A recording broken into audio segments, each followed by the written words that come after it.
El mundo de los videojuegos ha sido un tema bastante complejo y a la vez interesante, puesto que supone una actividad que ha sido considerada desde un mero ocio y entretenimiento a un modelo de negocio sólido que puede beneficiar tanto a los que los desarrollan como a quienes los juegan, por medio de las redes sociales o los conocidos torneos de eSports, y todo esto en su relativamente corto periodo de tiempo de existencia. A su vez, los videojuegos han desarrollado iconos fácilmente reconocibles tanto en su propia industria como en el de la cultura popular, como pueden serlo Mario, Sonic, Steve de Minecraft o más reciente Arthur Morgan de Red Dead Redemption 2. Algo que tienen en común estos personajes, además de que son algunos de los iconos más grandes de la industria de los videojuegos, es que todos pertenecen al género masculino.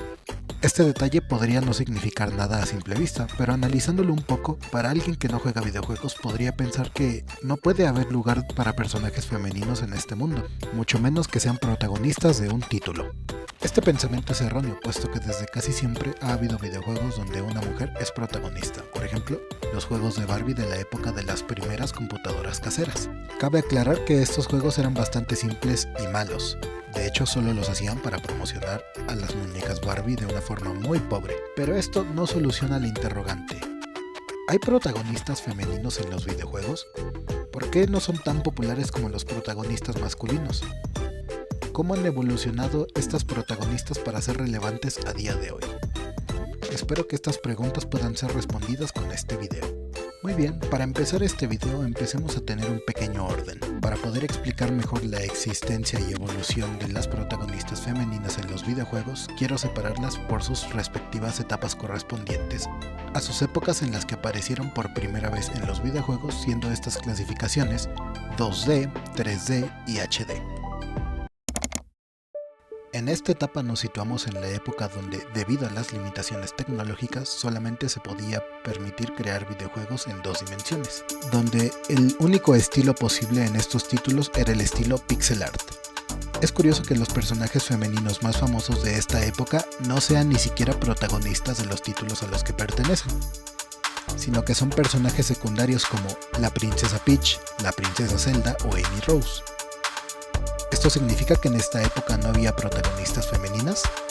No, pero cabe destacar que comparadas a las personajes ya mencionadas, las protagonistas no eran tan conocidas, en su momento al menos, hasta que el paso del tiempo les dio su merecido lugar en la industria. Algunas de las protagonistas más famosas de la época 2D serían Samus Aran de Metroid, Cammy White, Chun-Li y Sakura Kazugano de Street Fighter,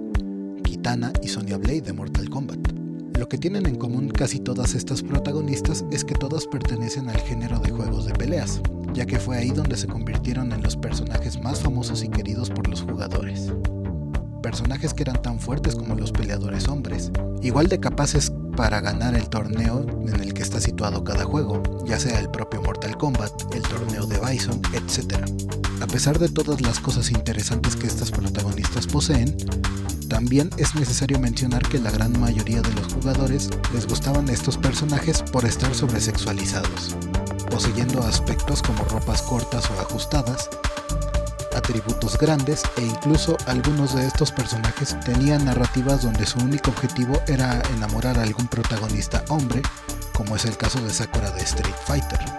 quien busca competir en el torneo para enamorar a Ryu, o en casos más extremos, Samus Aran podía aparecer con su armadura o en ropa interior dependiendo qué tan rápido completaras algún juego de Metroid. Luego de la última etapa dorada de los videojuegos en 2D con la Super Nintendo y la Sega Genesis, los avances tecnológicos permiten crear finalmente videojuegos en tercera dimensión, dejando atrás los aspectos pixel art para convertirse en modelos articulados, que pueden ir en cualquier dirección que deseen. Todo esto encabezado por la compañía Sony y su primer PlayStation, siendo la primera consola exitosa con esta característica avanzada, que junto a Nintendo y Sega llevarían a cabo una competencia sobre qué compañía tenía los mejores juegos en su catálogo. Esta encarnizada lucha permitió que las protagonistas femeninas obtuvieran un lugar mucho más importante en la industria, donde las situaban en videojuegos que marcarían tendencia o serían una revolución total sobre lo que podía ser un videojuego. Algunos personajes como Lara Croft de Tomb Raider, Joanna Dark de Perfect Dark, Alice de American Maggie's Alyx, Heather Mason de Silent Hill 3, Claire Redfield y Jill Valentine de la saga Resident Evil,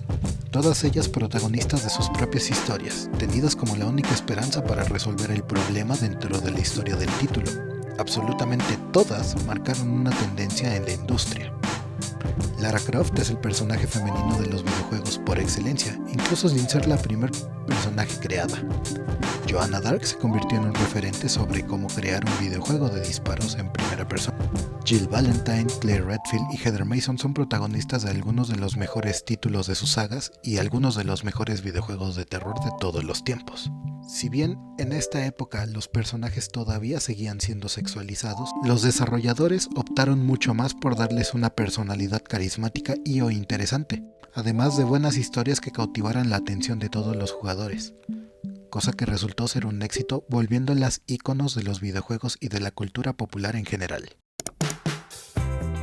Esta etapa de los videojuegos comienza luego del lanzamiento de las consolas PlayStation 3, Xbox 360 y Nintendo Wii, donde la industria decide apostar por primera vez por el formato HDMI, empezando a desplazar el formato AV que habían dado imagen a las consolas de videojuegos todo este tiempo, así como para desarrollar videojuegos con gráficos más realistas y entornos cada vez más grandes, jugabilidad cada vez más compleja, además de que en esta época es la época actual de los videojuegos. Casi todos los personajes mencionados hacen aparición en esta época, además de que para algunos personajes significó una reinvención total de los personajes como la propia Lara Croft, a quien vemos como una personaje más rejuvenecida, pero la característica principal de esta es que los desarrolladores decidieron darles a estos personajes una personalidad más empoderada y aventurada que en épocas anteriores, así como también historias todavía más profundas. Algunos de los personajes femeninos más emblemáticos de esta época son Ellie de The Last of Us, Aloy de la saga Horizon, 2B de Nier Automata, Bayonetta de la saga Bayonetta o Amanda Ripley de Alien Isolation. Otra cosa a destacar de esta época es que gracias a juegos multijugador en línea como League of Legends, Fortnite u Overwatch, volvió el sistema de personajes selectivos y con ello personajes femeninos quienes tienen su propia historia y pueden ser el protagonista del juego pero no ser el único personaje protagonista del mismo, haciendo además de que esta época todos los personajes sean una combinación de todo lo anterior visto, pero también apostando por crear y desarrollar personajes que estén a la altura a nivel de construcción de personajes masculinos. Con todo lo anterior investigado y mencionado, podemos darnos cuenta de que sí hay varios personajes femeninos en la industria, algunos teniendo un mejor recibimiento que varios protagonistas masculinos, y además ser consciente de todos los cambios que han tenido que pasar para ser los íconos culturales que son a día de hoy, dejando atrás su sexualización inicial para aspirar a ser algo más icónico y entrañable para todos los jugadores, quienes pueden ver en ellas un referente de la misma forma que puede serlo Mario o Arthur Morgan.